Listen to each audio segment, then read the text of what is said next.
Okay, so welcome everybody. Thank you for being so many already. This is the first event in a new cycle called Conversations on Chinese Philosophy that we have organized together with the Italian University, Indraccolo. So me and Professor Chiara Ghidini represent here the University of Naples Orientale. As I said, this is the first of 6 events, and we are very, very happy to start with a round table, not with an individual lecture, but with a round table on modern and contemporary Taiwanese philosophy. Just a couple of technical remarks before asking Professor Ghidini to introduce today's event. As you know, you are kindly required to turn off your cam and mic just to give full visibility to the panel, and also because of the big numbers of today's event. The event is being recorded, so it will be also available soon on our social media, and I will provide all participants a link where they can download and watch the video. And finally, given the nature of today's event, so it's a round table, there will be a discussion moderated by Professor Jana Rošker. So the Q&A session will take place virtually in our virtual classroom after the event. This is one of the positive aspects of Microsoft Teams. We have actually created a virtual classroom. And so after the event, you can interact directly with the speakers by sending them messages or tagging them or opening discussions freely here. So I think we can also use this feature in order to make this event even more interesting and collective. So thank you very much again, and please, Professor Ghidini, introduce today's event and we can start. Yes, thank you, Federico. So I almost silenced myself, trying, to silence others.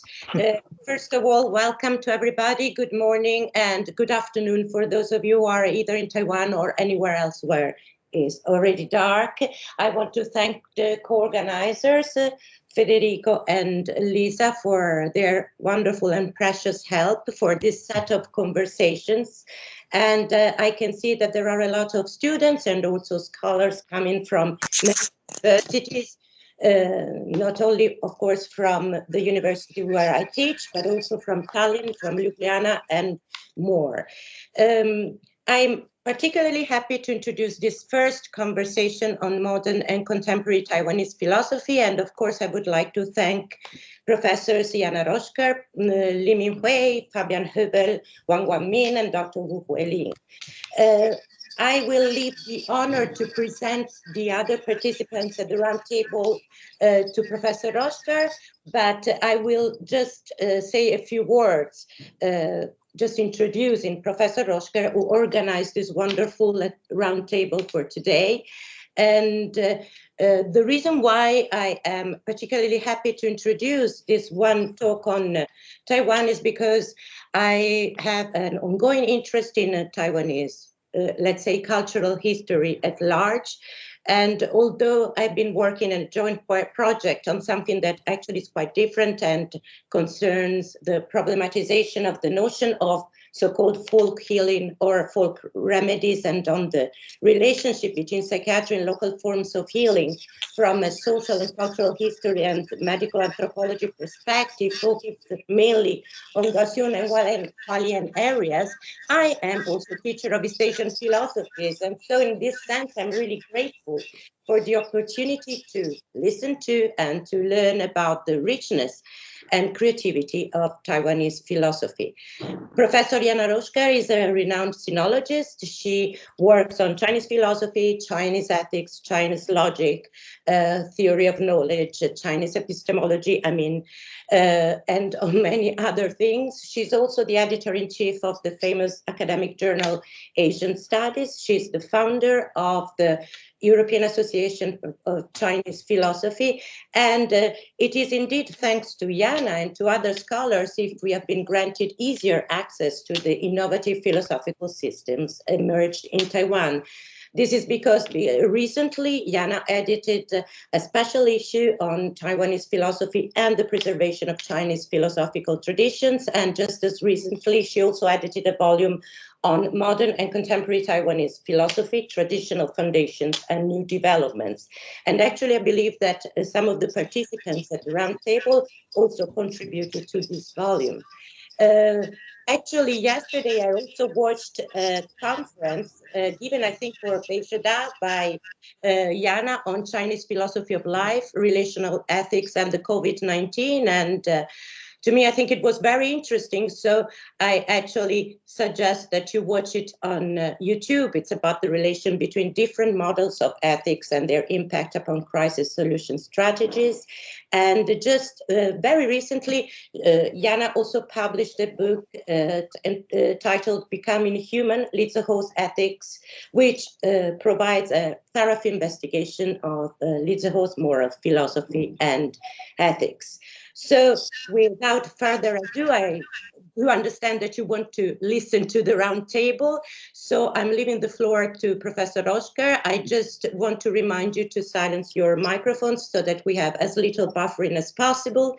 And to remind you that if we have time, there will be the chance for your questions. And I'm sure that even if we don't have time, all the participants at the roundtable will be more than happy to follow up on your questions in the Q&A section. So I leave the floor to Jana. Jana, to you for the start of the roundtable, and thank you all very much for being here.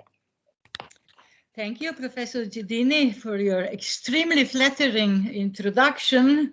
I'm really honored. And I would also like, of course, to start this round table by expressing my sincere gratitude to the organizers of this round table, namely yourself, Associate Professor Chiara Ghidini, and lecturer Dr. Federico Brusadelli from l'Orientale University of Naples, and Associate Professor Lisa Indraccolo from Tallinn University. Of course, I'm also very much indebted to the speakers of today's round table, of today's virtual meeting, namely the Taiwanese scholars Professor Ming-huei, Professor Fabian Heubel, Professor Huang Kuan-min, and Associate Professor Hui-ling, who I will introduce them more in detail a bit later, just before their actual speech.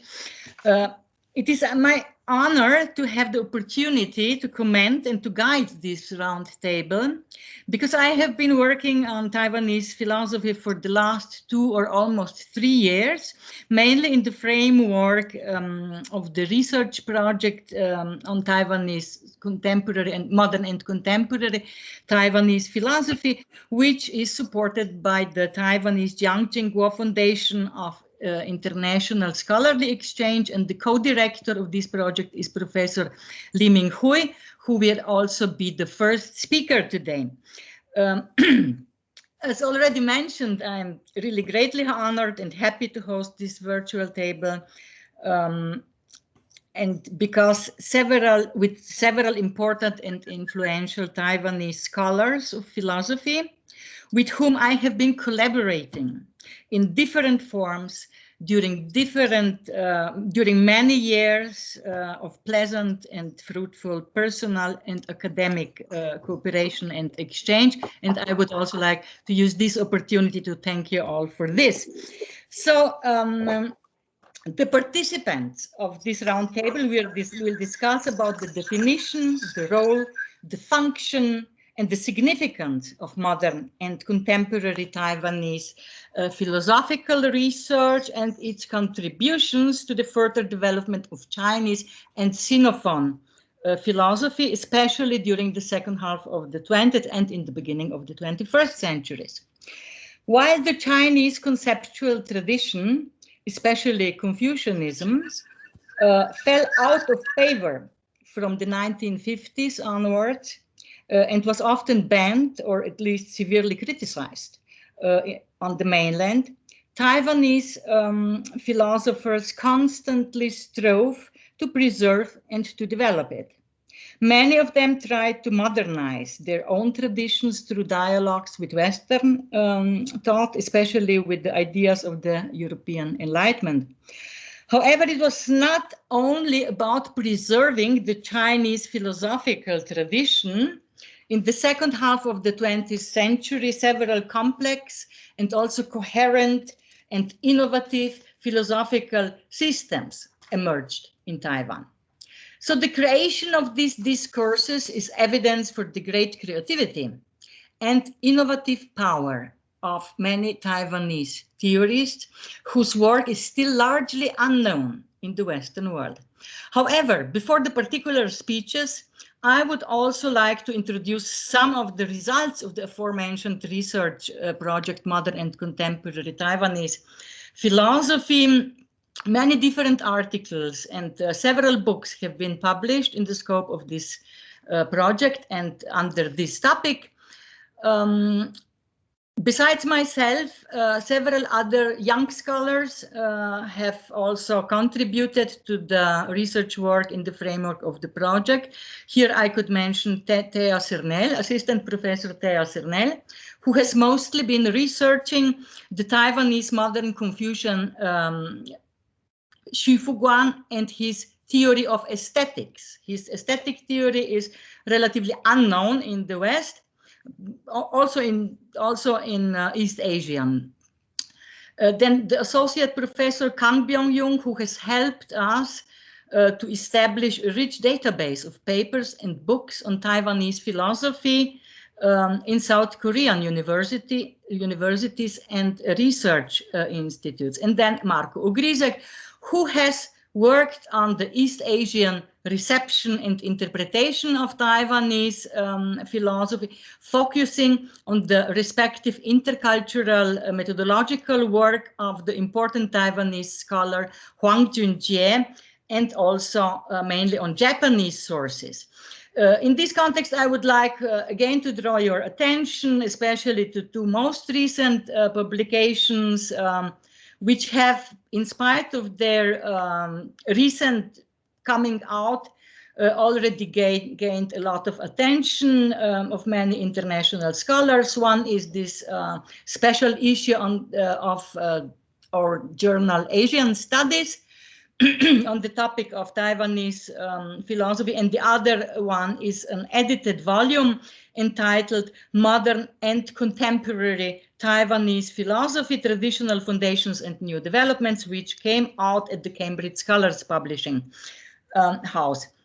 Both of these publications include articles or chapters written by all participants of this roundtable. In other words, all the participants of this roundtable have contributed to these two publications, and that's why I would again like to thank them for their work, because without them all these achievements were not be possible. But here I would also like to mention another book which is far less influential because it is written in Slovene language, but for me personally it is still interesting and not unimportant.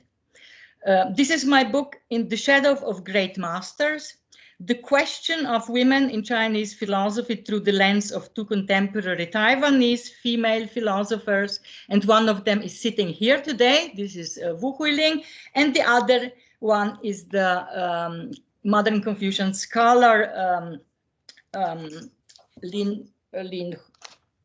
Professor Lin. Lin Yuehui. Lin Yuehui, of course. Lin Yuehui. I'm so sorry. So, but this book has currently been translated into the English, and the English version will presumably be published in the beginning of next year. So, and in autumn 2019, we have also organized an international conference on the topic of Taiwanese philosophy in Ljubljana. And with the exception of Professor Ming-huei, who is the co-director of the project, and who has therefore already visited Ljubljana several times on previous other academic occasions, all other scholars who will be speaking today who will be presenting their work today, were also participating in this event. And the keynote speaker was Professor Kuan-min. So, but enough about our past achievements. We shall now rather lend our ears to some new aspects of the topic in question. So, and we will start with a very elementary question, namely the question of how to define actually Taiwanese philosophy. And this question will be discussed by Professor Ming-huei, who is a distinguished research fellow at the Institute of Chinese Literature and Philosophy at the Academia Sinica in Taipei. Professor Ming-huei is a renowned, internationally very influential scholar who has obtained his PhD in Germany at Bonn University. It was entitled Das Problem des moralischen Gefühls in der Entwicklung der kantischen Ethik, which means the problem of the moral feeling in the development of the Kantian ethics. He is also working a lot on East Asian modern Confucianism, and he is one of the most well-known experts on Kantian philosophy in the entire East Asian region. He has also invested a lot of very important and innovative work in a dialogue between Kantian metaphysics and especially Kantian moral philosophy and classical Chinese philosophy, especially regarding Mencius moral philosophy. So I am very happy that that he will be our first speaker today, because the topic in itself, the topic of what is actually Taiwanese philosophy, how to define it, is in my view of utmost interest, because especially if we think about the fact that in international academia, it is not even clear whether there is such a thing as Chinese philosophy, since this basic issue has still not been satisfactorily decided. And since there is no consensus about this question in international academia, we can certainly begin by asking ourselves whether there is such a thing as Taiwanese philosophy, and if yes, how should we define it? So our first speaker, Professor Ming-huei, will elaborate upon these issues. Professor Li, the floor is yours, please. Okay. Can you hear me? Yes. Okay. Yes. Okay. Thank you for your introduction. And today I will talk about the definition of Taiwanese philosophy. About 10 years ago, my colleague Lin Weijie, you know him, yeah? Lin Weijie and I participated in the research project on the philosophy in Taiwan in the past 50 years, sponsored by the National Science Council of Taiwan, and co-authored the section on comparative philosophy. The first problem we faced at that time was how to determine the scope of philosophical research in Taiwan. As the name suggests, philosophical research in Taiwan should refer to research of the philosophy researcher in Taiwan. But when we further consider which scholars should be included in the philosophical research in Taiwan, the problem becomes some difficult. I have received a university education in Taiwan, then studied in Germany. At last, returned to Taiwan for long-term philosophical research and teaching. For people like me, this is not a problem. However, because Taiwan is not a closed society, and there are quite frequent international exchanges in academia, this issue becomes a bit complicated. Taking the modern new Confucianists who left mainland China in 1949, Mo Zhongshan and Xu Fuguan first taught in Taiwan and then taught in Hong Kong for a while. Mo Zhongshan returned to Taiwan in his later years and lived in Taiwan until his death. Xu Fuguan traveled between Hong Kong and Taiwan in his later years and maintained close contacts with Taiwanese academic circles. Qian Mu first taught in Hong Kong and then transferred to Taiwan in his later years until his death. The most special example is Zhang Junmai. He was the drafter of the Constitution of the Republic of China. The China Democratic Socialist Party he founded moved to Taiwan with the Kuan-min in 1949. However, Zhang Junmai was dissatisfied with Chiang Kai-shek, so he only visited Taiwan once and gave lectures all over the world the rest of the time, and finally died in the United States. But these people all agreed with the Republic of China politically, and most of their works were published in Taiwan, which had a great influence on Taiwan's society. In addition, after leaving mainland China in 1949, Lao Si-guang taught at the Chinese University of Hong Kong for a long time. After retiring, he transferred to Taiwan for teaching until his death. Do these scholars belong to research in Taiwan? This is my question. Can their research results be regarded as the fruits of Taiwan's academic circles? In my generation, there are still some Hong Kong people who came to Taiwan to receive university education and then stayed in Taiwan to teach, such as Yang Zuhan, Li Ruiquan, and Chen Yichen. Conversely, there were also some Taiwanese who transferred to the West after graduating from university, and even after teaching in Taiwan for a period of time, such as Du Weimin, Chen Zhongyin, Liu Suxian, and Fu Weixun.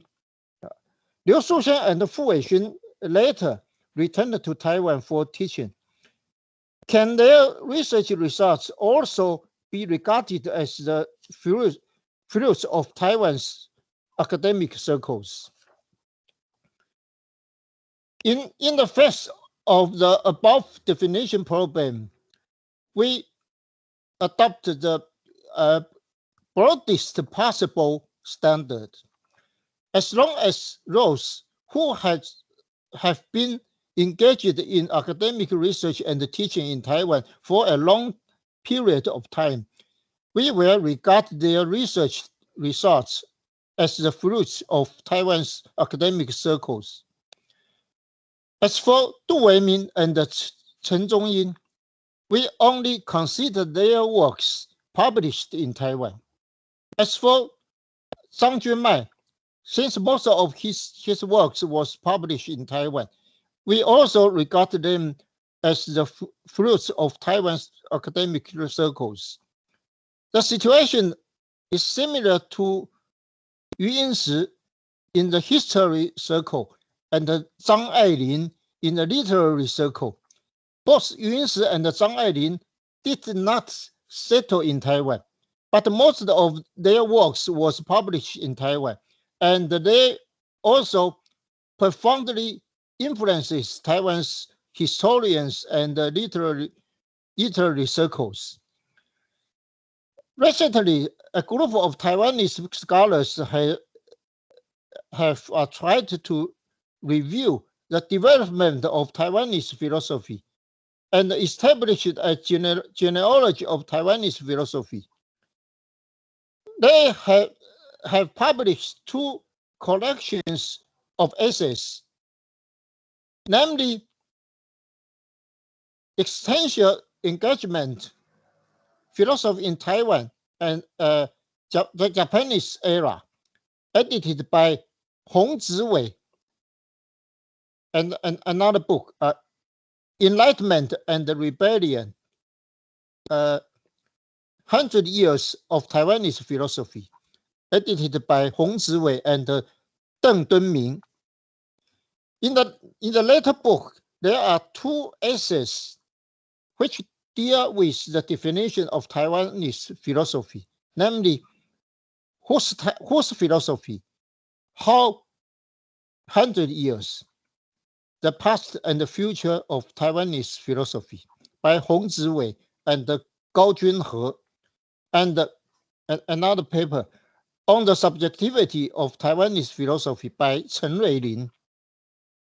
Let me introduce the first paper.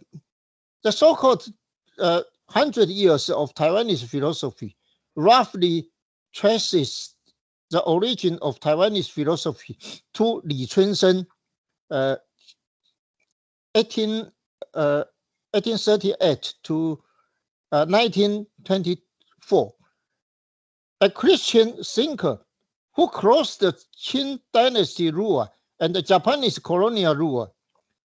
I have spent 10 years editing 5 volumes of the works of Li Chunsheng, as well as 2 collections of research papers, namely The Thought of Li Chunsheng and His Time, and Li Chunsheng in the Modern Transformation of East Asia.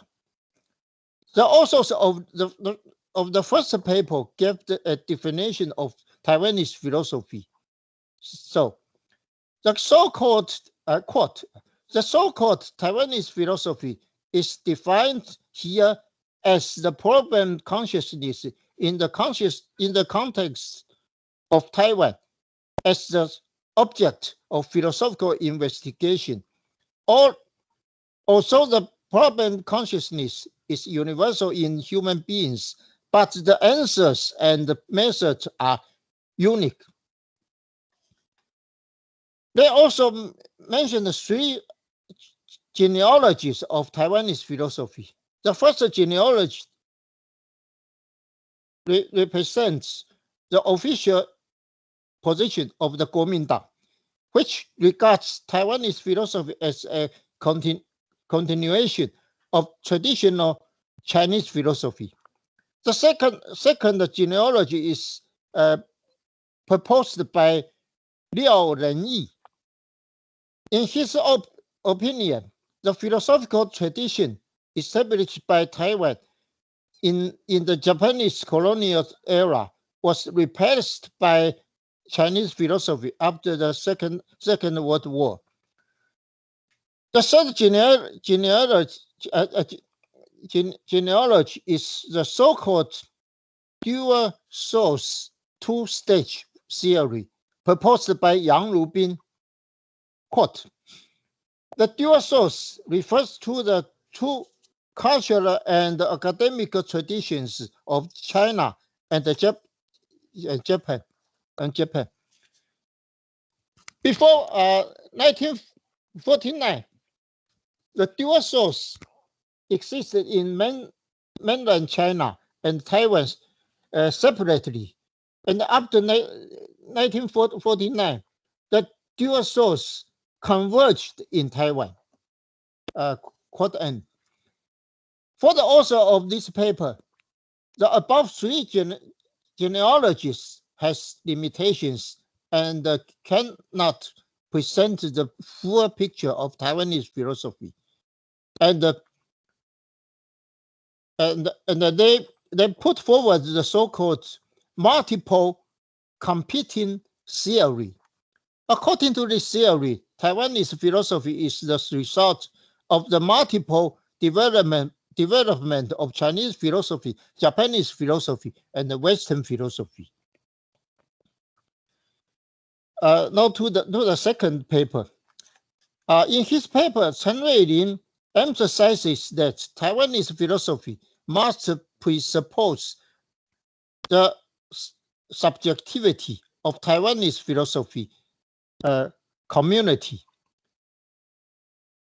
In short, the Taiwanese philosophical community must establish his subjectivity through the process of self-formation and self-construction.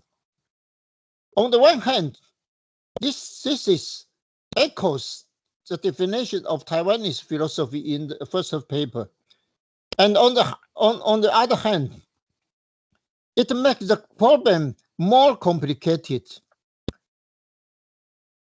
In my talk, I only want to briefly introduce the current discussions about Taiwanese philosophy in Taiwan's academic circles, but cannot go deep into the complicated issues because the relevant thinking involves the complex disputes over Taiwan's current cultural identity and political identity, and left many questions to be clarified. Mm-hmm. If you are interested in this issue, please refer to on the Sichuan Scholars of Taiwanese Philosophy, published by Hong Ziwei in Philosophy East and West in 2019. Okay. So, thank you very much. Thank you very much, Professor Ming-huei. It is really a pity that we only have 15 till 20 minutes for one speaker, because it is really difficult to address so many complex questions as you have now raised in this short amount of time. But we have a plural round table, so we will proceed with our second speaker, who is Professor Fabian Heubel, also a research member at Academia Sinica. Professor Heubel has obtained his PhD at the Technical University Darmstadt, and his dissertation was about late Foucault and the idea of a critical theory of self-cultivation. Recently in Taiwan, he is mainly dealing with transcultural Zhuangzi studies, and also his other research, his many research interests also include critical theory, contemporary German and French thought, interpretations of Chinese philosophy in Western sinology, contemporary Chinese philosophy, and philosophy of art. And Fabian will be introducing actually the contribution he has published in one of our common publications in the special issue on Asian studies. Namely, he will talk about transcultural Zhuangzi studies in Taiwan, in contemporary Taiwan, which is also a very interesting topic, and I'm looking forward to it. But regretfully, we only have 15 till 20 minutes. I hope that Fabian will still be able to point to the main contents or main messages contained in his contribution. Fabian, the floor is yours, please. Can you hear me? So thank you, Jana, for this introduction. Thanks to the organizers. I will talk about, or I will focus in this short amount of time on one philosopher from Taiwan, on Yang Rubin, who is a specialist in Confucianism, but also in Taoism and many other topics. And I will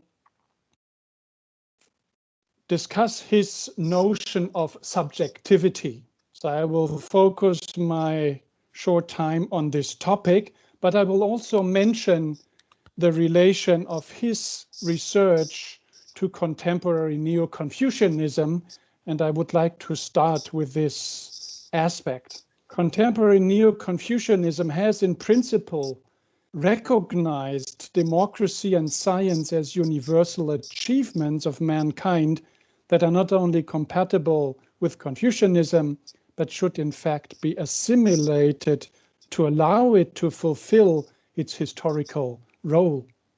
However, this recognition of democracy and science entails a problem which makes it understandable why Yang Rubin has turned to reflections on the Zhuangzi and an idea which he calls wandering subject, 有之主体, to criticize some basic assumptions of contemporary Neo-Confucianism. The possibility of a reconciliation between inner holiness, 内圣, a model of subjectivity oriented towards the ideal of the holy person, 圣人, and new external kingliness, 新外王, namely democratic politics, is based on the assumption that the conception of moral subjectivity developed in the idealist school of the heart, 心学, of Songming Confucianism, can provide the necessary conditions to open Chinese thought up for democracy and science. Although this turn from the tradition of the way to democracy and science would not be an easy one, but would be accompanied by what Mo Zongtan calls a broken and complex way of communication, 趋同. The difficulties to democratize subjectivity and to open it towards a scientific spirit of criticism and experiment have been largely neglected and underestimated in contemporary Neo-Confucianism. Here, Yang's idea of a wandering subject or of an energetic, transformative subject, 气化主体, inspired by the Zhuangzi, provides a fresh perspective which challenges not only the basic assumptions of contemporary Neo-Confucianism, but also dominant conceptions of subjectivity in the West. In Yang Rubin's reflections, therefore, important philosophical problems correspond to the ability to unfold the specific transcultural potential accumulated after 1949 in Taiwan. His way of exploring this possibility carries in itself the potential to attract attention well beyond the limits of a regional experience or a particular language. In my paper, I speak in great length about the historical background of transcultural philosophy in Taiwan, but I will not have time today to go into this discussion. So please refer to my paper if you want to know more about this aspect. So I will talk now about a rather complex and maybe specific philosophical problem that is the structure of subjectivity in Yang Rubin's understanding. I call this the triadic subject. Is this is my question, an alternative paradigm of subjectivity? Yang Rubin is a prolific writer, and his many books cover a wide range of topics.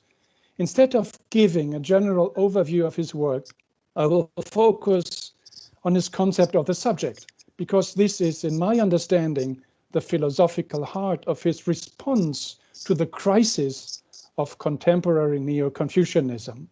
The wandering subject, 有之主体, is the title of a paper Yang Rubin published in 2014.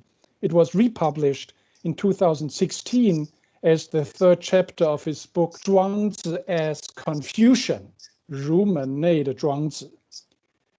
The idea of a wandering subject helps to understand from which perspective Yang Rubin enters into the relation between the Zhuangzi and the problem of subjectivity, namely the well-known claim of Western philosophers and some sinologists that subjectivity is lacking in the Chinese philosophical tradition. So Yang Rubin clearly affirms the notion of subjectivity in the context of contemporary Chinese and Taiwanese philosophy. Throughout his discussion, Yang Rubin contrasts his perspective with three other notions of the subject. One well known in the Chinese context, the other two popular in contemporary Western philosophy, namely 心性主体 and 身体主体, which may be translated as spiritual subject and bodily subject. And furthermore, there is 意识主体, conscious subject or subject of consciousness. To understand the idea of a spiritual subject, 心性主体, this is of course a bad translation, maybe somebody knows a better one has to keep in mind that it has been crucial for the attempt of contemporary Neo-Confucianism to modernize Confucian learning through the reception and transformation of Kantian philosophy and post-Kantian German idealism. Philosophers like Mo Zongsan and his followers were strongly convinced that only this paradigm of spiritual or idealist subjectivity provided Chinese modernization with the normative root it desperately needed in order to overcome the destructive consequences of a purely instrumental learning from the West. And, of course, of a socialist modernization, which for Mo Zongsan has no deep roots in Chinese tradition and therefore is not only perceived as lacking normative legitimation, but also as necessarily short-lived. For him, only the spiritual subject, 心性主体, can constitute the metaphysical foundation for what he has called the moral subject, 道德主体, and furthermore, for opening up to science and democracy without losing the necessary rootedness in Confucian tradition. This proposed fusion of the hard learning, 心学, of Neo-Confucian teaching with German idealism was mainly developed after 1949 in Hong Kong and in Taiwan. Within the ideological framework of the Cold War, this approach aimed at providing a philosophical critique of Marxism in general and the rule of the Communist Party over the Chinese mainland in particular. Qi, translated here as breath energy or energy, and the breath energy learning, 气学, of Confucianism has been, at least since the beginning of the 20th century, linked to the materialist reconstruction of Chinese philosophy and to the reception of dialectical materialism in China. It is therefore of major importance that Yang Rubin, who is intellectually and emotionally deeply attached to the academic context of contemporary Neo-Confucianism, not only defends the distinction between the energy school, 气学, and the heart school, 心学, but also tries to show that the idealist insistence on a spiritual subject is not only theoretically one-dimensional, but also normatively problematic.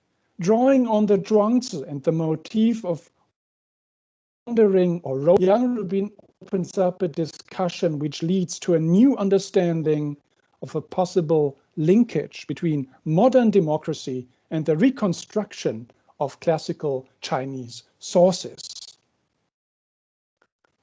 Yang Rubin introduces, and this is the heart of his conception of the subject, a triadic structure constituted by a material, an energetic, and a spiritual moment, 形气神 in Chinese.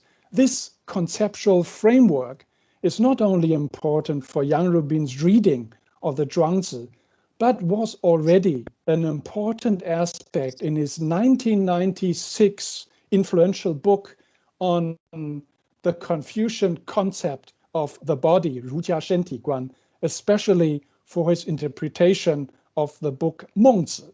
So this idea of the subject is not only important or does not only derive from the Zhuangzi, but is also crucial for his understanding of Confucianism.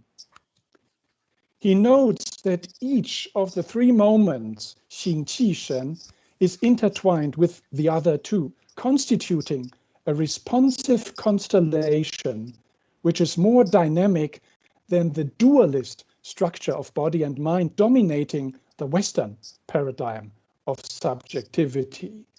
It is the system of breath energy, qi 的体系, which enters into a dyadic subjectivity and makes it breathe, so to say, in constant change, turning around in a very literal sense, since Yang Rubin also refers to the potter's wheel, Taojun, in terms of Zhuangzi, of resting in the middle of heaven, the potter's wheel.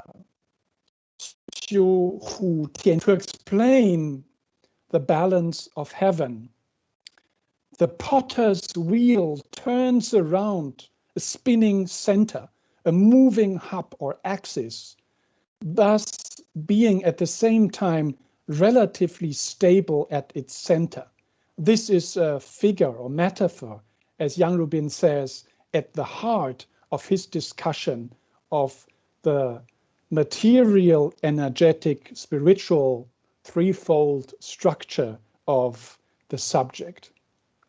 But how are we to understand the relation between the triadic subject and this paradoxical figure of standing and moving at the same time?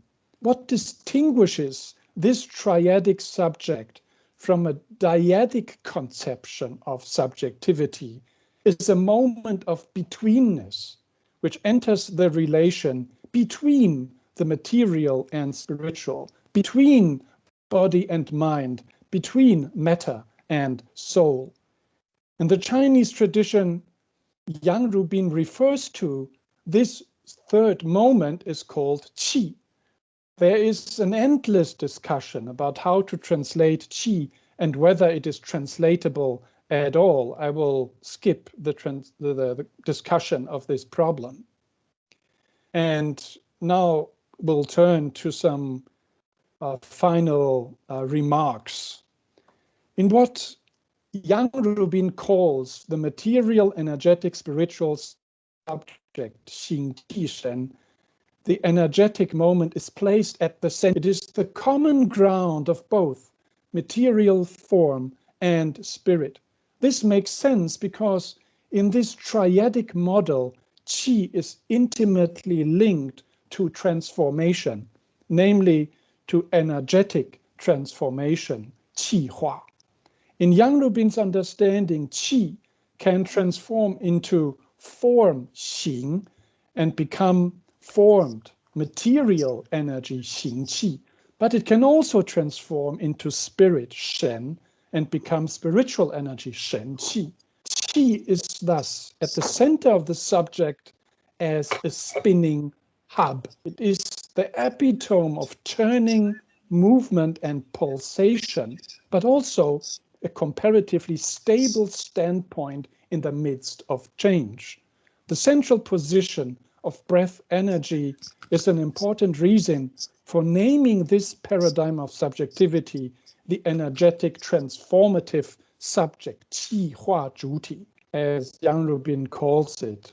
Although it is hard to deny that this translation is problematic and that the term makes much more sense in Chinese than in English. This turning or spinning movement is a paradoxical transformation, hua, in non-transformation, buhua, and a non-transformation in transformation. To become aware of and realize this structure of transformation, this standing in change, is what Yang Rubin calls true wandering, 真有, or perfect wandering, 缘有. It is surprising that Yang Rubin also introduces terms such as heavenly wandering, 天有, or wandering transformation, 有化, to speak about a layer in the Zhuangzi with aesthetic as well as mythical implications.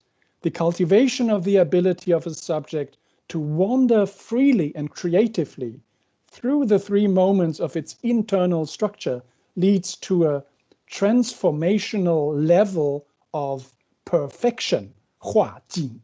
From this perspective, it becomes clearer how Yang Rubin tries to introduce the theory of qi, of breath energy, in a way that avoids a materialist or naturalist reductionism that was very influential throughout the 20th century. So here is his critical stance within contemporary Chinese philosophy, a stance which is intimately linked to a very much influenced by Taiwanese experience perspective on Chinese philosophy. Thank you very much. Thank you, Fabian. Again, such a complex topics, but you made it on time. And I have actually the presentation was very intriguing, even if I know the article on which it is based. And I would have a lot of questions, but regretfully, I don't think we will be able to raise them directly, maybe afterwards. But let's proceed to our next speaker. This is Professor Huang Kuan-min, also from a research fellow at the Academia Sinica in Taiwan. He has obtained his PhD in Paris, Sorbonne, writing on Schelling and the crisis of modern metaphysics. He's also very much well-known and influential in Eastern Asia, but also partly more and more increasingly in the West with his studies on phenomenology. And recently, he also became interested and has invested a lot of work into the research of modern New Confucianism, Shinru Jia. So he was also introducing in his keynote speak at our conference his view of a comparison between Mo Zhongshan and Tang Junyi. But today he will be presenting something else. Namely, he will be talking of a more general topic connected to Taiwanese philosophy, and his speech is entitled The Philosophy of and in Transformation in Taiwan, Embodiment and Effect. So please, Professor Huang, you have the floor for 15 till 20 minutes. Thank you very much. Please unmute yourself. We don't hear you. You have to yes. Okay. I will share my PowerPoint. Can I do this? Federico, can he Have you seen the PowerPoint? I try to. No, sorry.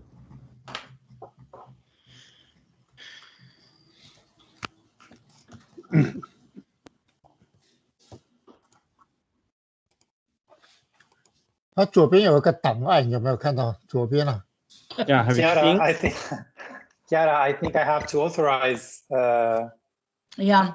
Our guest, but can you do that for me? Because I don't see any. I try to do it again. Okay.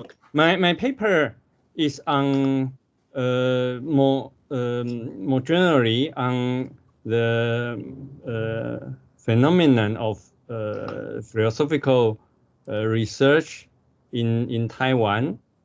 I will focus on this development of philosophy as in transformation, and I try to focus on two perspectives, namely embodiment and effect.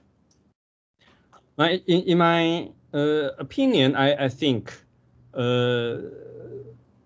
modern or contemporary Chinese philosophy is a kind of a comparative philosophy. And in this sense, one cannot escape from the general comparison of the concepts from different tradition.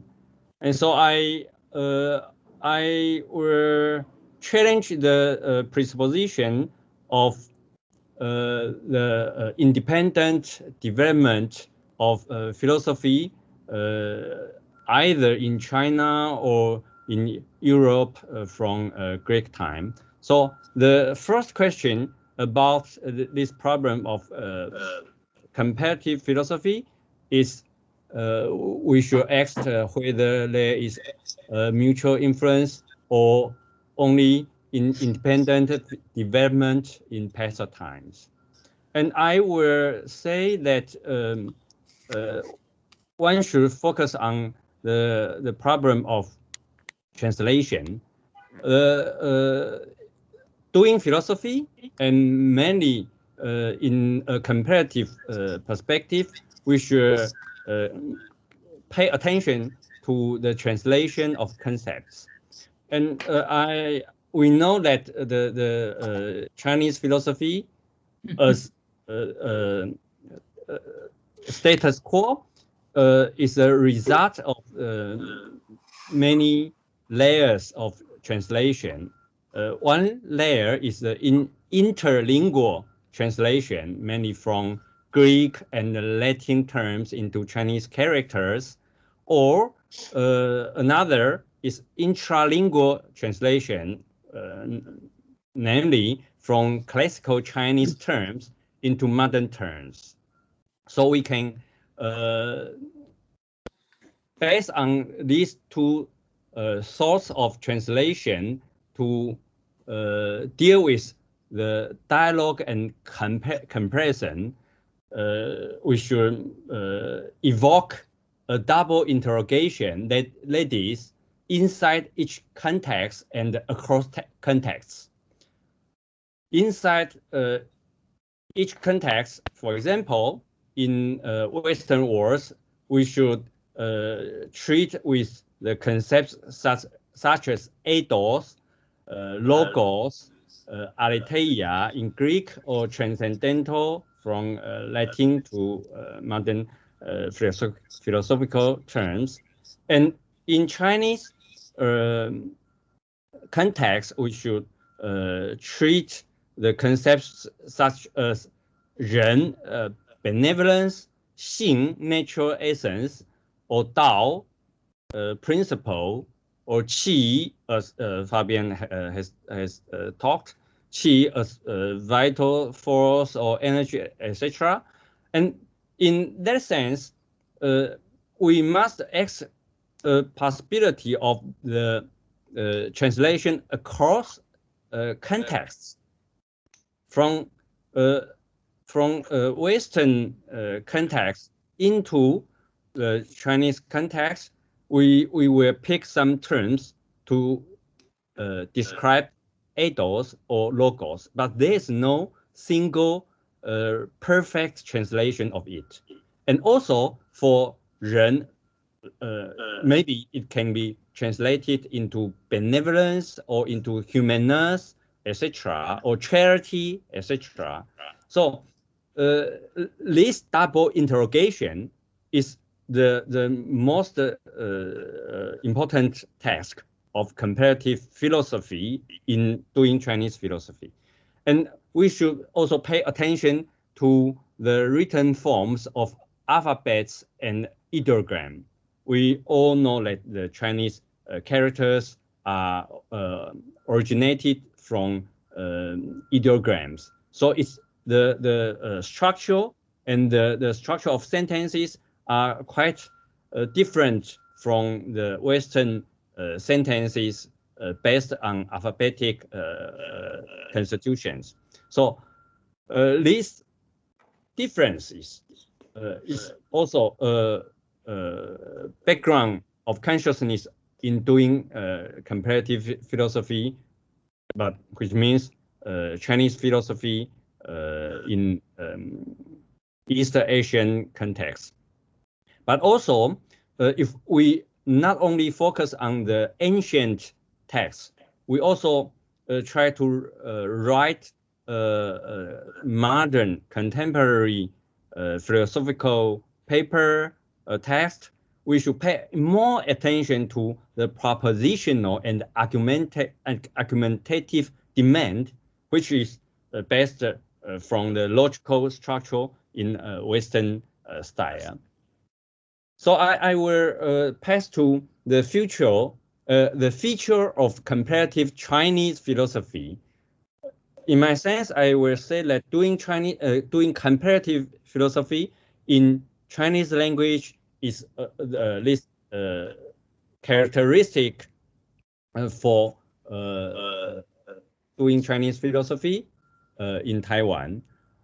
And there are some requisites for it. First is a connection with traditions.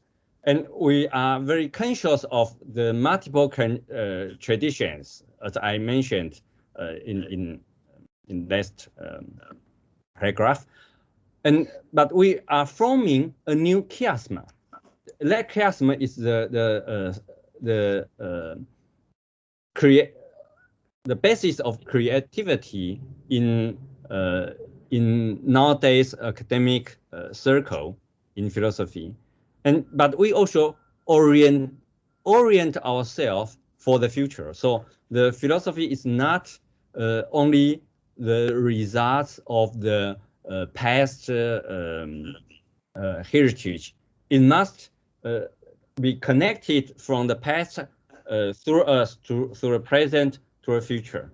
Now, so this is the connection with traditions, with different traditions.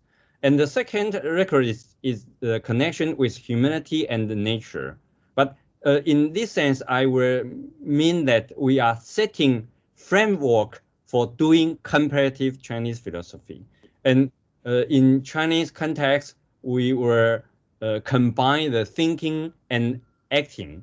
There is no absolute separation of thought and action. And in another perspective, we will see that Chinese people in the past time, the ancient Chinese philosophers, they tend to give a anthropomorphic idea of the universe and of the humanity. And there are very often some discourses on animism.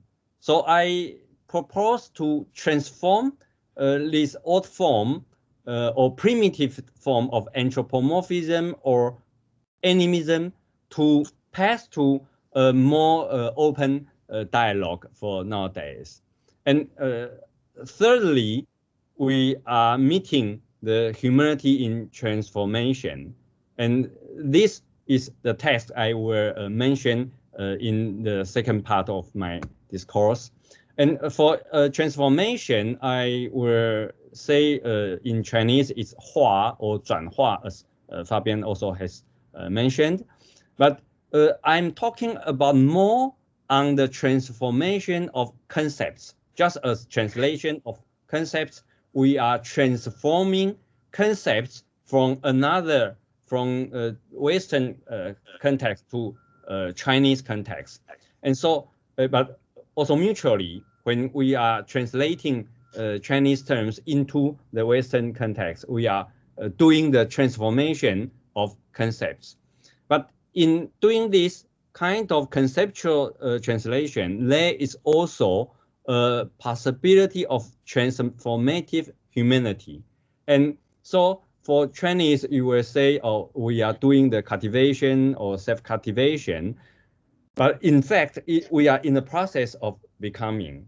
And that process of becoming is a kind of embodiment, which is not just a separation from one moment to another moment. There is a basis of body and flesh. And so we will say there is a transitive formation, which is based on education or learning. And we should focus also on concept and conception. I use the conception as a literal sense and metaphorical sense, because conception, which also means a woman conceived who carries a baby in her body. So the ancient Chinese character is expresses also the same this same idea, which means body is not just a trunk; it is a living body in this structure. So if we take this literal sense of conception, we will say the conceptual transformation means also a corporal or bodily comprehension. So that it is the understanding as embodiment. And I will also pass to another feature that Chinese philosophers will focus also on the solitude in nature, and which in comparison to the constant becoming. So there is no steady and fixed figure of human being. And so we are meeting the problem of transformation from one form to another form. And so in that sense, we are testing the boundary. The problem of boundary is surely important in this idea of transformation.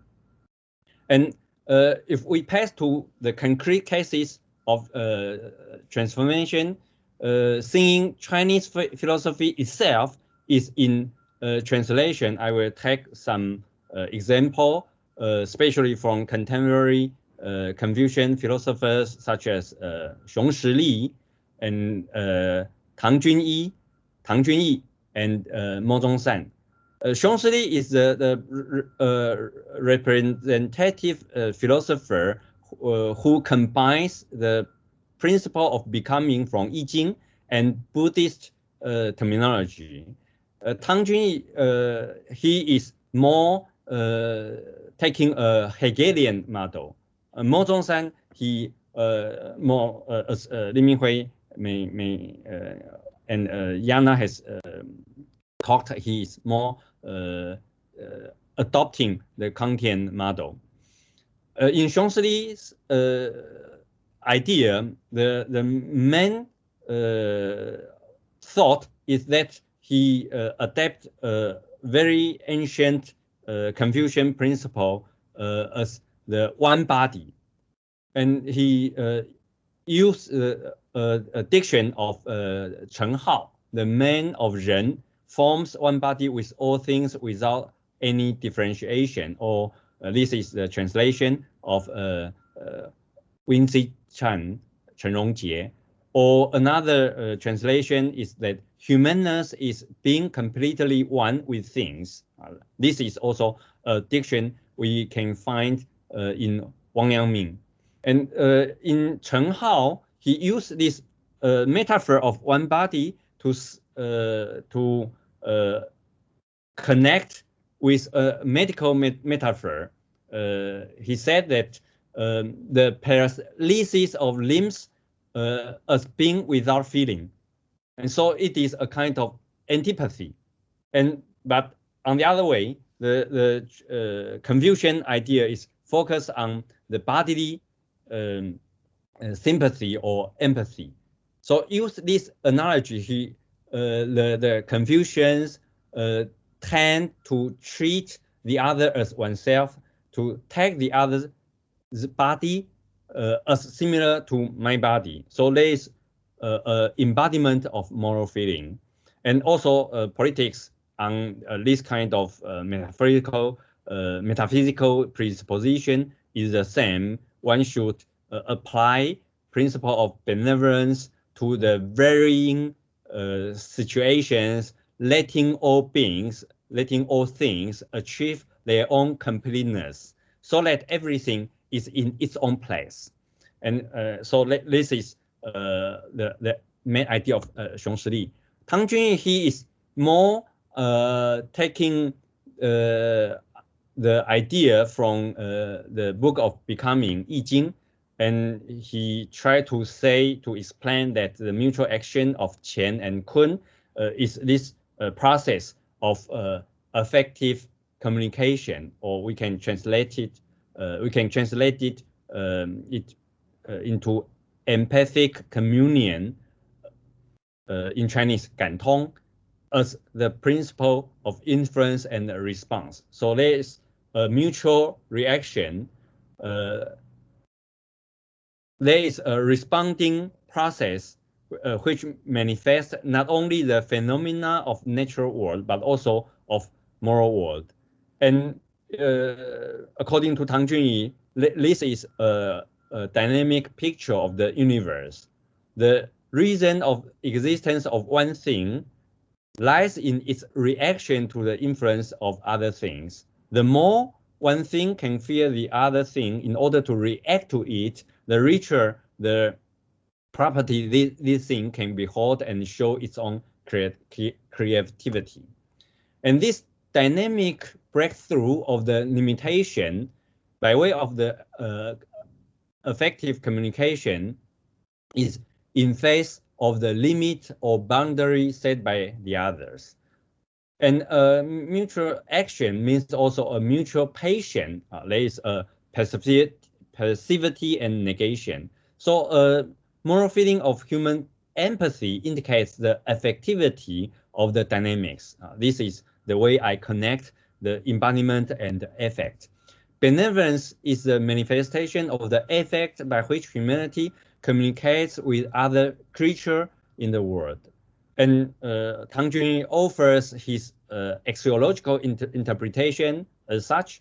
Human heart-mind as the core of personality does fear in an empathic way. Human patience is active in the sense that it relates human moral action in analogy to cosmic dynamics. And in responding to the different boundaries set by the other, we can see there are development of different dimensions, such as the affection inside oneself. He called it self-affection.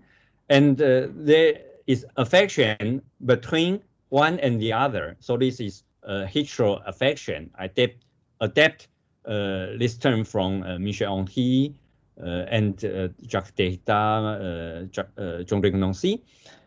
And there is also a response to the heavenly call, which is destination, 天命之谓性. And also, one should care for the disappearance of the past generations. This is the connection with all the dead people. And in Mozongsan's metaphysics, he adapted almost the same term as 感通 from the old tradition. And there is more influence of vitalism in Mozongsan's discourse. And he thinks that every living being is a manifestation of the universal vital force. And the feeling of life in moral benevolence is the pivot of the natural life and the moral life. And he called this moral metaphysics. And this moral metaphysics is based on creativity. I will skip all the rest of his idea of ontocosmology and yeah, just Professor Huang, yeah. I'm so sorry to interrupt your exciting and interesting speech, but the 20 minutes are over, basically. So I would like to ask you if you could slowly give us some concluding remarks so we can proceed to the last speaker of this round table. And I still sincerely hope we will have some time for a debate in the end. Thank you. So please, just a few concluding remarks, if possible. Yeah, yeah. I would just like to adapt those ideas to shift to the contemporary situation. The one thing is the idea of vulnerability of nature, and the second thing is the vulnerability of society. And for these two terms, I think they are also linked to the embodiment and effective communication.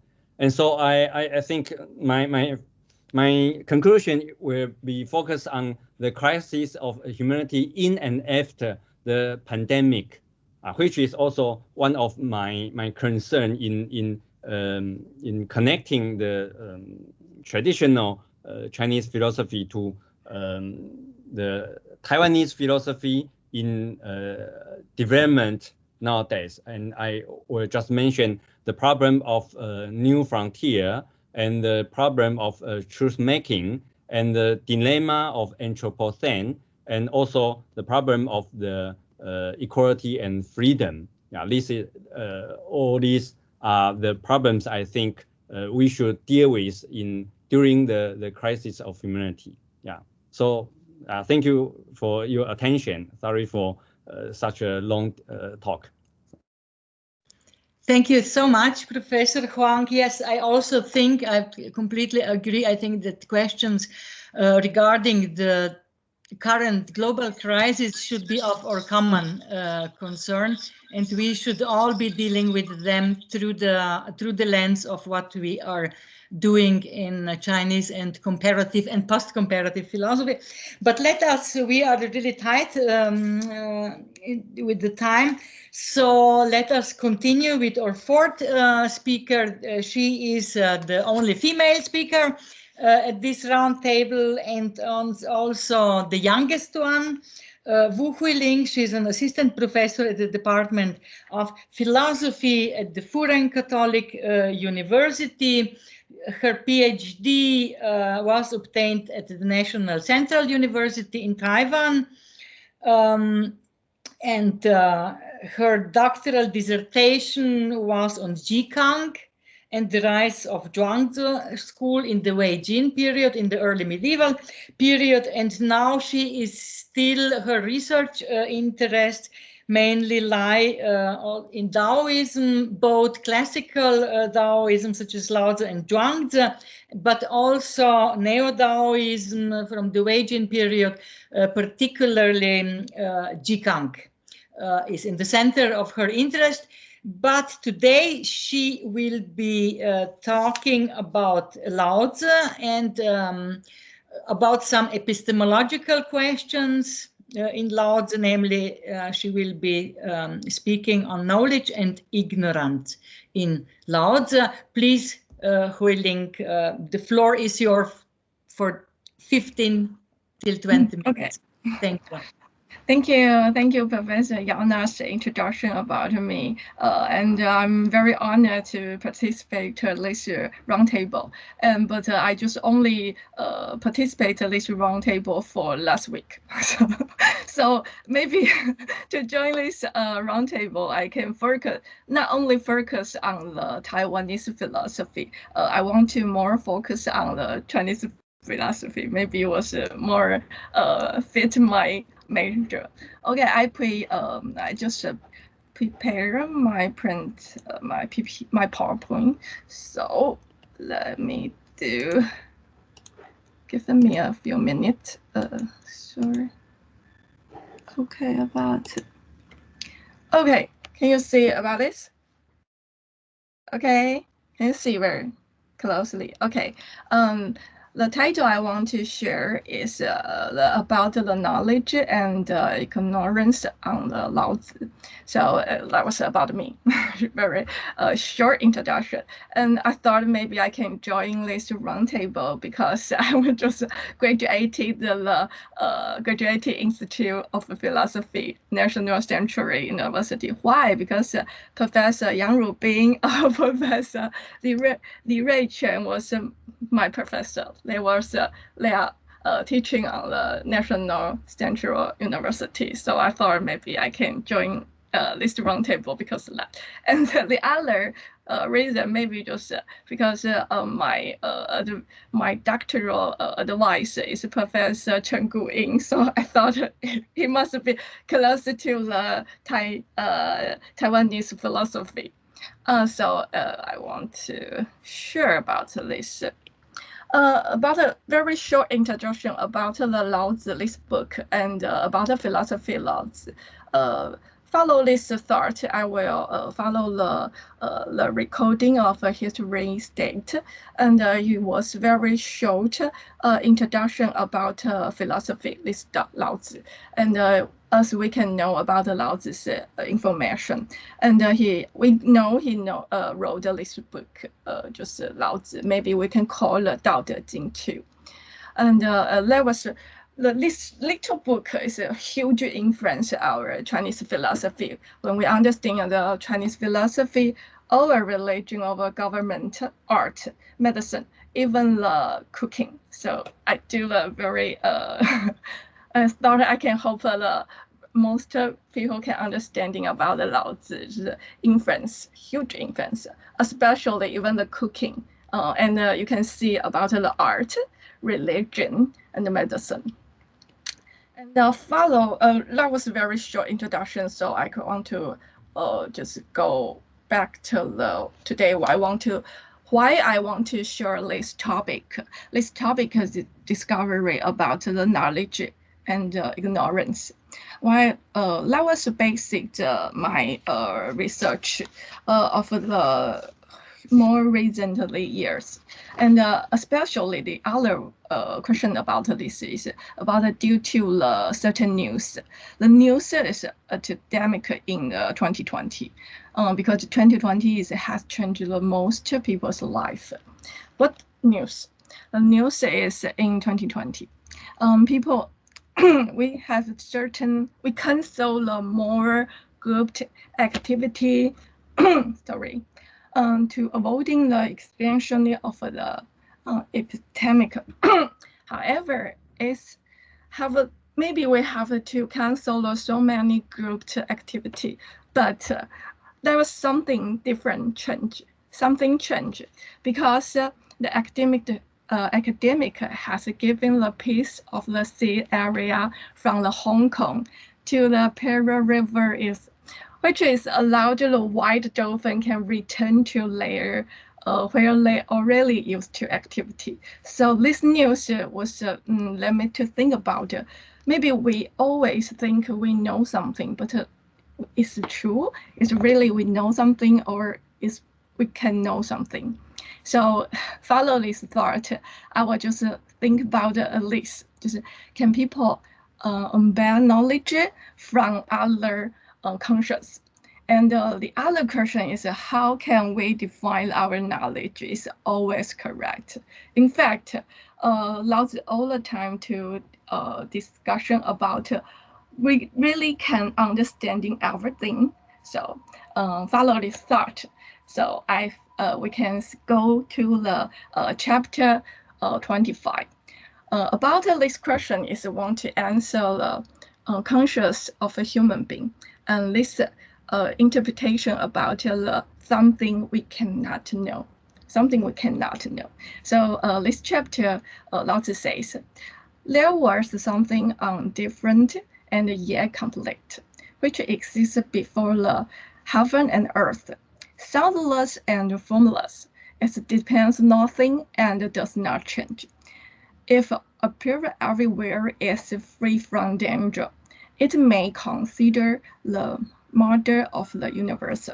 It does know its name. I call it doubt.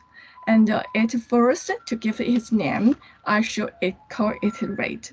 So follow this chapter, and we can see all the Chinese text. 有误混成. That was a very important sentence. It's about 无不知其名，强自曰道。然后强为知名曰大。What do last means? Some point about this chapter. The point is the Tao is on different and yet conflict. And secondary, and chapter 22 wanted to let us to know Tao is substantive. Thing is in phenomena is are relative, but Tao is different. So and the secondary, Tao is soundless and formless. So we didn't know his name, so we can understanding really conflictedly. So we just forced it to give it a name. So follow this chapter, we can say something we couldn't know.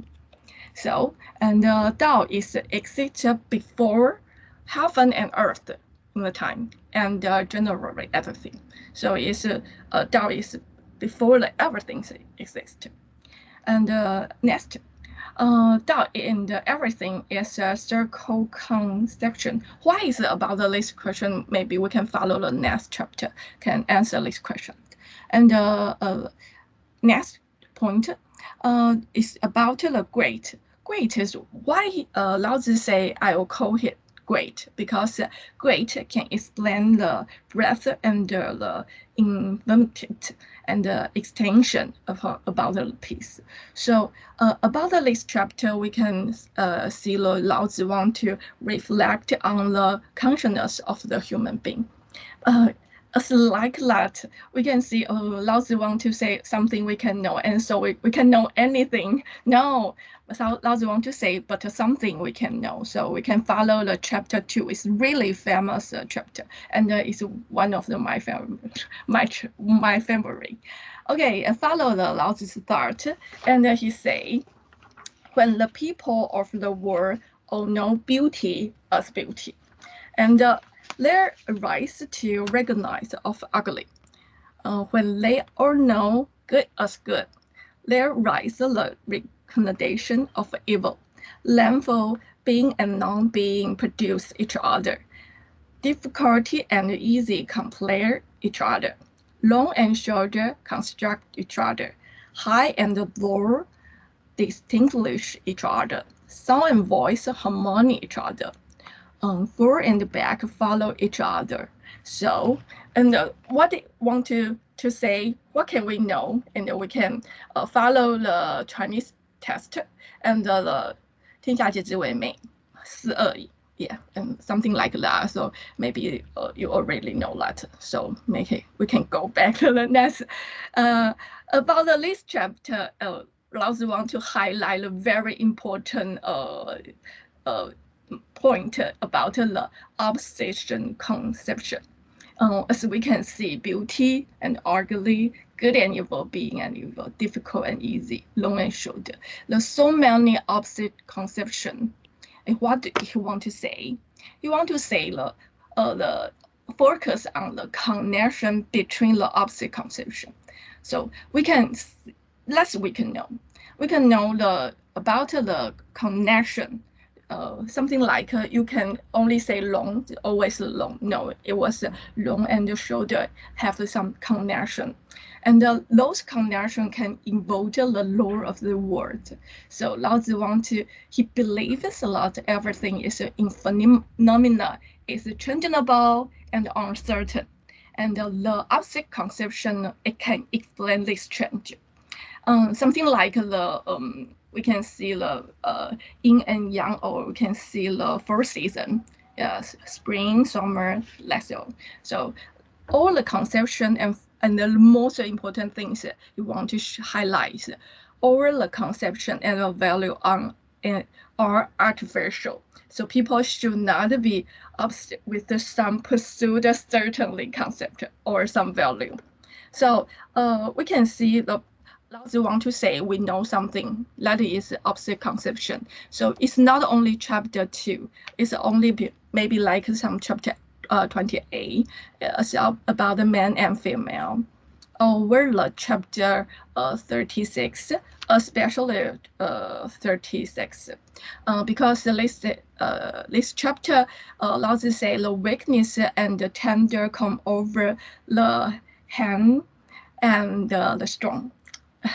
The heart. This chapter I want to say the very opposite conception about the weak, tender, and hard and strong.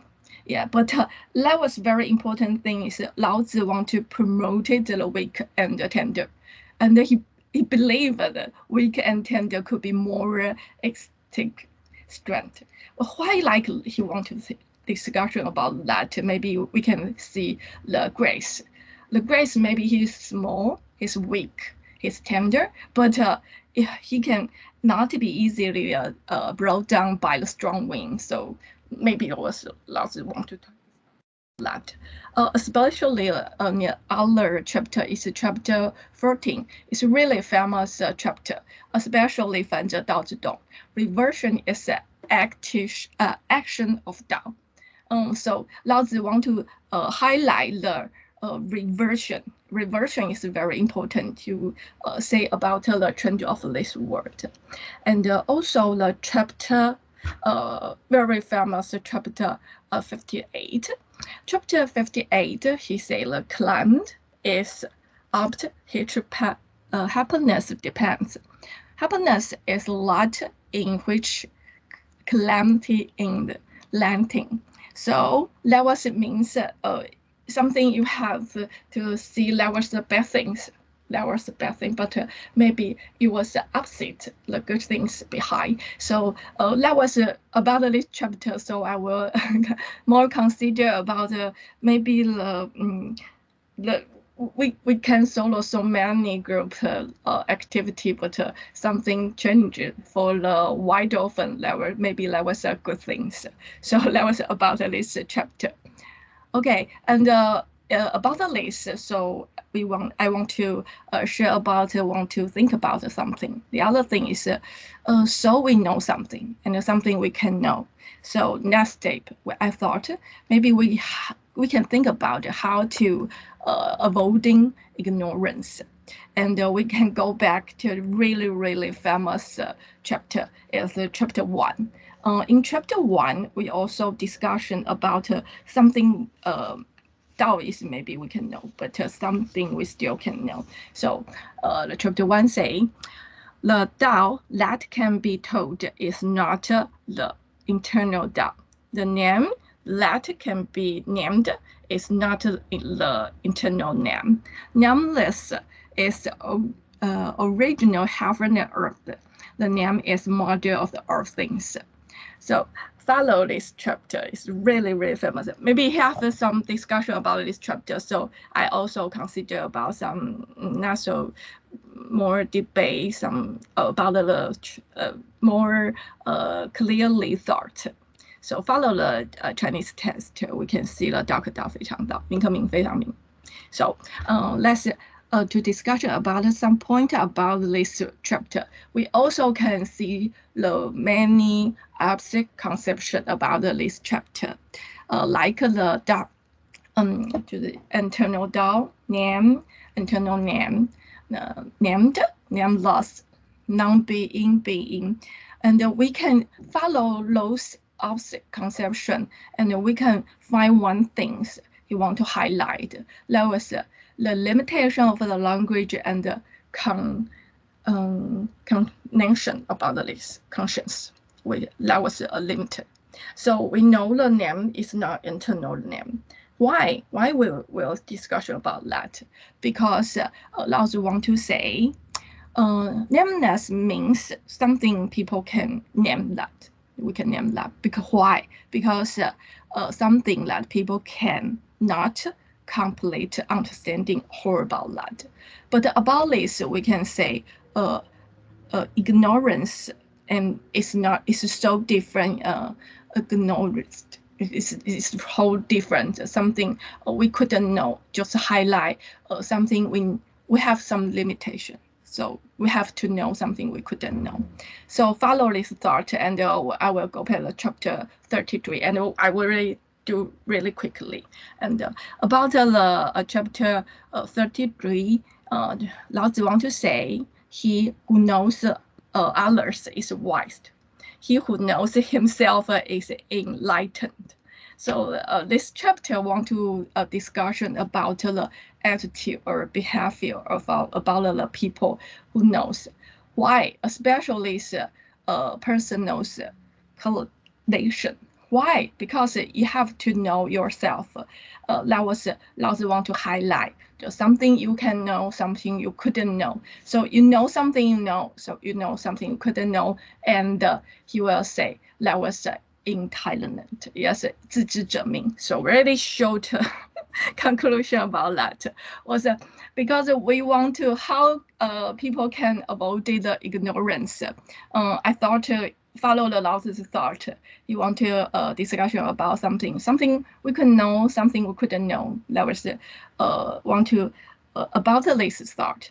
Lao Tzu often pursue the people whom do not easily accept the explanation of or knowledge they take for granted, because people cannot guarantee a certain knowledge or inference about unknowledgeable. So as the chapter 2, our concept, our value is artificial. That means it's not absolutely right. So you can see maybe we do something, we just for the people, so we do all the activity, but sometimes that was not right things.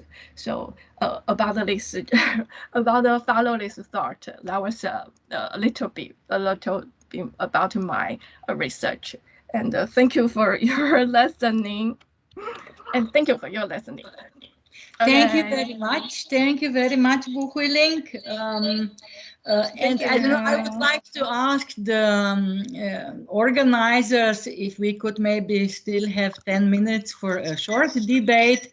I mean, I would have a bunch of questions for everyone, but since I hope I will be able to discuss these issues with them in a near future, I'm a very optimistic person.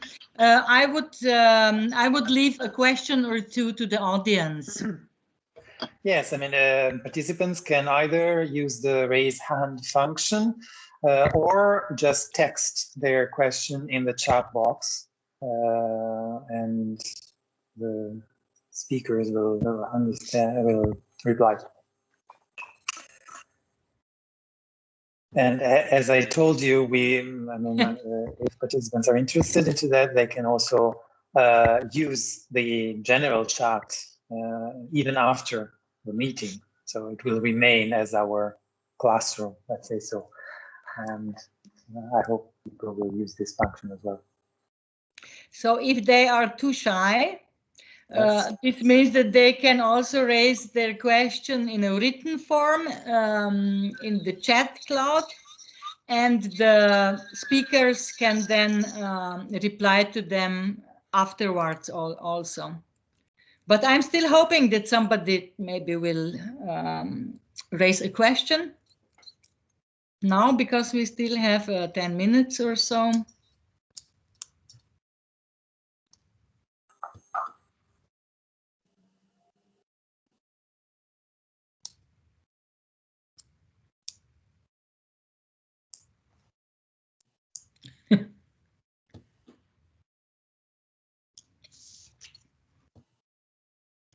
Then can I raise a question? But it is very difficult for me to decide which one, because I have several questions for everybody. But maybe I will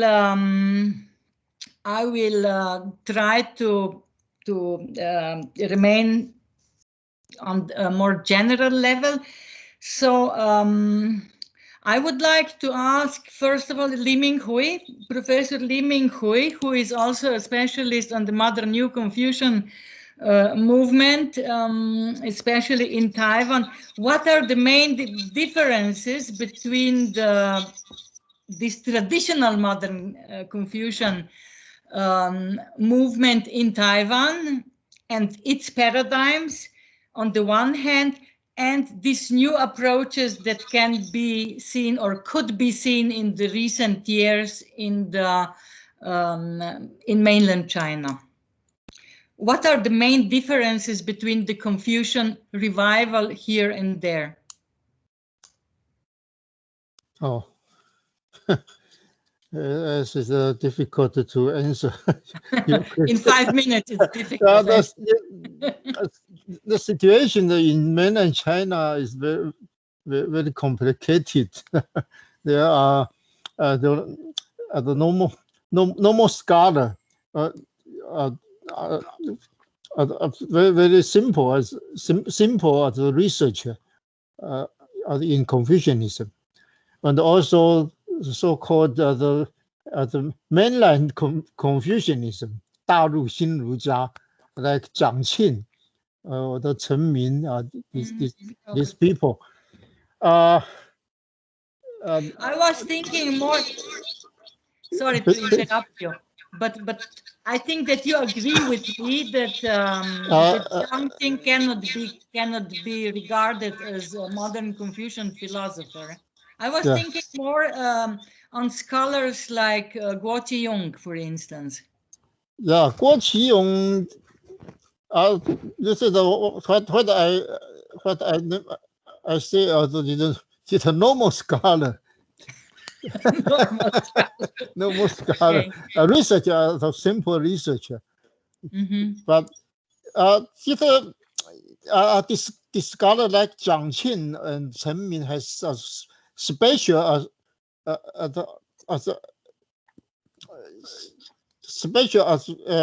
thesis about especially in political philosophy. So they name themselves to the political Confucianism. Here, yeah. You know, the Zhang Qin has a project about the Confucian philosophy in so-called three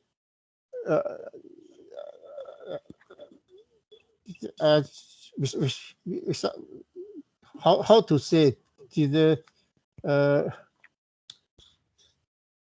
Confucian. I have a problem with the. You can say it in Chinese. 儒家宪政 Confucian constitutionalism. 儒家宪政 how to say? Constitutionalism, I think. Yeah. Yeah. But are they also, because the Taiwanese modern Confucians are somehow building up the heritage of the Neo-Confucianism from the Sung and Ming dynasties? Yeah. Can you claim the same for the modern Confucian movement in mainland China? Yeah, maybe Guo Qiyong belong to this groups. Maybe. Maybe, and I think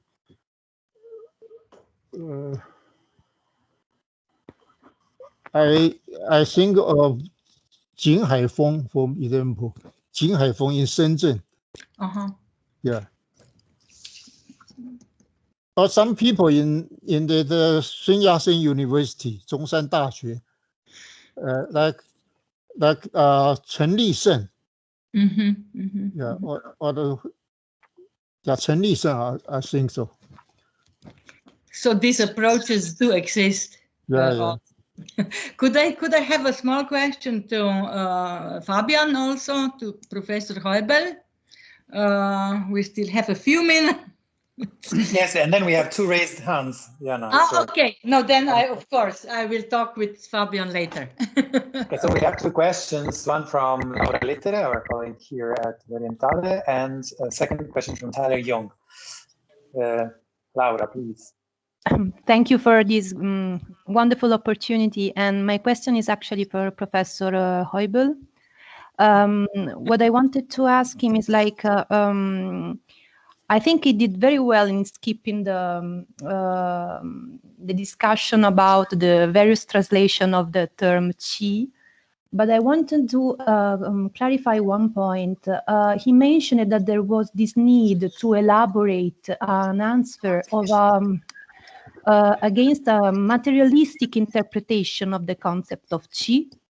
And my question is, does this materialistic interpretation of the concept of qi, so popular in the 20th century, is it also an influence of the Western or Western philosophical systems? May I answer now? Yes, of course. The answer is very simple. Of course, as I mentioned and also discussed in the paper, this is under the influence of Western materialism and dialectical materialism, the reconstruction of Chinese philosophy from a materialist perspective, which influenced the idea of qi as material energy or material force. So Yang Rubin is actually strongly criticizing this materialistic reconstruction of qi. So this is both interpretations, the kind of more idealist understanding of qi, which is a position that rejects qi because of normative or moral reasons and rejects its inclusion into subjectivity, and the materialistic interpretation are both strongly influenced by Western philosophy. But were these interpretations popular in China or in Taiwan? Which interpretations? The materialistic yes, of interpretation course. became very popular. Very popular, yes, very popular, very influential. I mean, the materialistic interpretation, very influential since the early 20th century. And then, of course, it became a kind of official position and ideology on Chinese traditional philosophy after 1949 in the People's Republic of China. And on the other side, contemporary Neo-Confucians strongly rejected this interpretation and even criticized the importance of qi for Confucianism because of this materialistic interpretation. So there's an ideological struggle. I referred to the Cold War, the kind of Cold War background behind this discussion of qi. Thank you very much. You're welcome. Okay, thank you, Dr. Letter and Professor Heubel, for your answer and question. And now we have Tyler Young, who also raised. Hello, thank you very much. Can you hear me right now? Okay. Oh, great. My name is Tyler Young and Tech Lab Young. Actually, I'm now a postdoc research fellows in academic Sinica as well. And last year, 2019, I was also attended the conference in Ljubljana. So actually, today's my question is particularly to Professor Fabian Heubel, and maybe Professor Ming-huei also can contribute to this question. My question is quite general, and now I'm going to ask is: do you think that the new Confucianism single-handedly constitute the nature, or maybe you can say the essence of Taiwanese philosophy, or will you consider that the new Confucianism has to cooperate with the new Taoism or maybe any other school to co-institute the nature of Taiwanese philosophy? Because I think that I have the impression from Professor Ming-huei's talk that I have general ideas about the geographical definition of the Taiwanese philosophy. But I also want to ask in general, how do we define the nature or the essence of the Taiwanese philosophy? Or maybe we may also call it this Taiwanese Hong Kong philosophy, because we have the term 港台新儒家. So I just want a very general impressions that how do we define the nature or essence of Taiwanese philosophy with different schools in Chinese philosophy in general? Thank you. Who should answer? 李明辉，你先回答吧。你可不可以告诉我，我没有完全听懂他的问题。Hello, Fabian。那我要不要先回答？我可以很简单讲一下，就是说，你觉得这是台湾哲学或者台湾哲学家的定义，主要是建立在新儒家这个身份之上，还有是怎样子？还是我们应该要思考跟其他的，比如说会不会有新道家或者是其他的新的学派作为一个共同构成的这个台湾哲学家或者台湾哲学这一个概念的内涵。Okay. Of course, Taiwanese philosophy includes not only Confucianism, not only New Confucianism, also Taoism, Buddhism. For example, Buddhism, very, very important in Taiwan. But I think the New Confucianism is the most important part of Taiwanese philosophy. But this is my opinion. But I think the people, the scholar like Hong-Zi-wei, maybe he will not agree with me. Professor Hong-Zi-wei has stretched the Taiwanese philosophy to Japanese colonial era. But I think today Japanese philosophy is not a very important part in Taiwanese philosophy. Japanese philosophy also a combination of Japanese and Western philosophy. I think this is a big question. I cannot very, very simple to answer you. Maybe I can say one or two words. I think that philosophy in Taiwan has to be not reduced to classical Chinese philosophy. It has a major advantage, I think, historical advantage, because it has been open to Western philosophy much earlier. I mean, in the 20th century, after 1949, than scholarship on the Chinese mainland. So this kind of openness and hybridity of philosophy in Taiwan after 1949 is unique, I would say, in the Chinese-speaking world.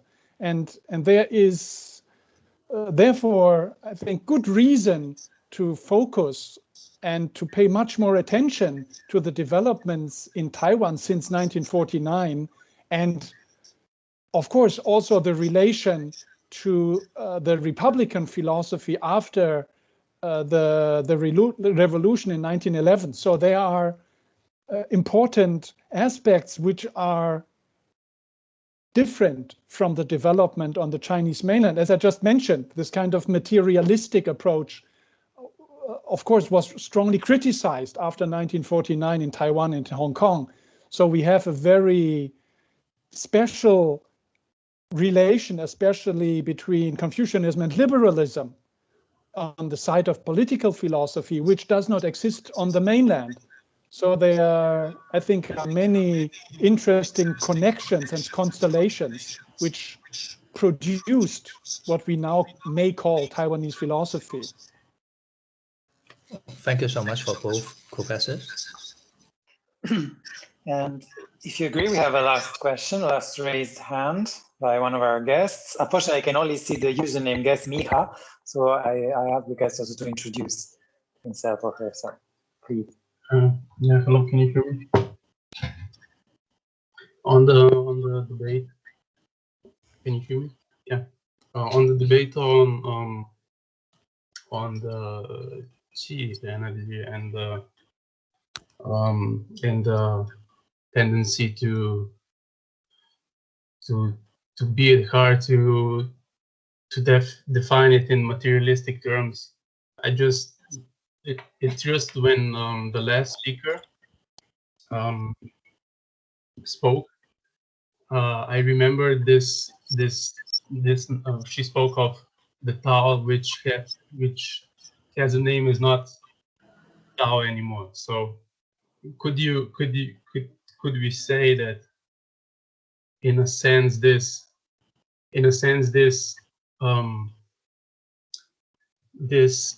insistence on defining Qi in a materialistic way is of a similar problem than trying to name the Tao, and if anyone could just like confirm or deny this notion that this is like the essentialism of some Western thought of school. Thank you. I maybe can say one word to this. I think that I tried to say that the materialistic aspect or a materialistic moment in Qi is important to recognize. So Jan Rubin's idea is not to reject completely a materialistic interpretation of Qi. It is to say that it is one-sided and that it is ideological, and that we have somehow to get rid of this kind of idealistic, materialistic oppositions. So from this perspective, we can learn a lot, and he learned a lot from the materialistic interpretations of Qi.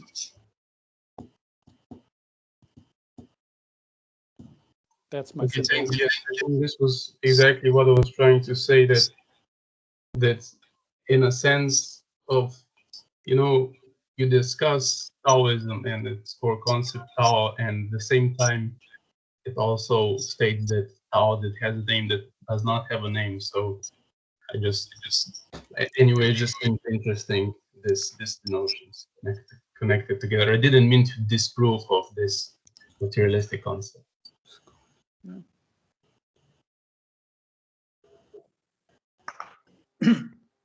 Thank you. Maybe Chiara Ghidini, Professor Ghidini has a... I heard the word Japan, so I kind of thought that perhaps one of the things that have been studied are related to the influence of the Kyoto school on Taiwanese philosophy. And I think Ming-huei, I know the name in Japanese, that's horrible, and Tanabe Hajime. So I guess also issues related to logic, or to Nishida Kitaro's, valuation of space, the concept of space. So there may be, an arena for comparison to look at this kind of influences, perhaps. And this doesn't, of course, deprive Taiwanese philosophy from its creativity. But I think that the Kyoto school must have had some kind of impact as well. That's all I want to say. Your question for me? Maybe Kuan-min can respond to this question. Kuan-min. Honestly, well. Professor Huang. Yeah, I think the Kyoto school, they since Nishida Kitaro, all the Japanese scholars has tried to incorporate the Western thought into the local Japanese language. So they try to transform their thought on the basis of absorption of the Western concepts. So there is a strong tendency of translation into the Japanese context, and they are very consciously doing this. But on the contrary, for example, the contemporary Confucian school, like Xiong Shili, contemporary of Nishida, he goes back to the Chinese traditions without massively adopting the Western terminology. So this difference or this deviation defines the following developments. For example, in Kyoto School, there are many generations, and they keep a strong dialogue with the Western scholars. So their problematics are contemporary to the Western problematics. So, but the Chinese philosophy till now, even in Taiwan, there is still some lack of problematic, and this is the way that the philosophers, the older generation and younger generation, all try to keep in touch with the contemporary thought, try to incorporate more energetically the problematics that we are in face altogether. So this is what I see, not only to take the Taiwanese philosophy as something has been done, something has been established. It is something in development and in transformation. Yeah. Thank you. Okay, Federico, maybe, or Jana wants to, and yeah, it's breaking my heart. It's breaking my heart, truly. But I think we have to conclude now because you told me already that we have 2 hours at most. So I would like to thank the organizers again, and of course also my sincere thanks to the speakers and their interesting contributions. And I would like to conclude this roundtable with a wish or with a sincere hope for a fruitful further development of Taiwanese philosophical research and its international cooperation. So thank you really very much to all of you. Thank you, Jana. Thank you, Jana. Thanks to everyone. Bye. And just bye bye. Just a quick information, there will be the next event in our cycle will take place on March the 16th. If you want to join, Professor Indraccolo will talk about civil disobedience, agency, and moral authority in early Chinese philosophy. Thank you. Thank you again. And thank you. Hope to see you soon. goodbye. Bye. Bye. Bye bye. Thank you.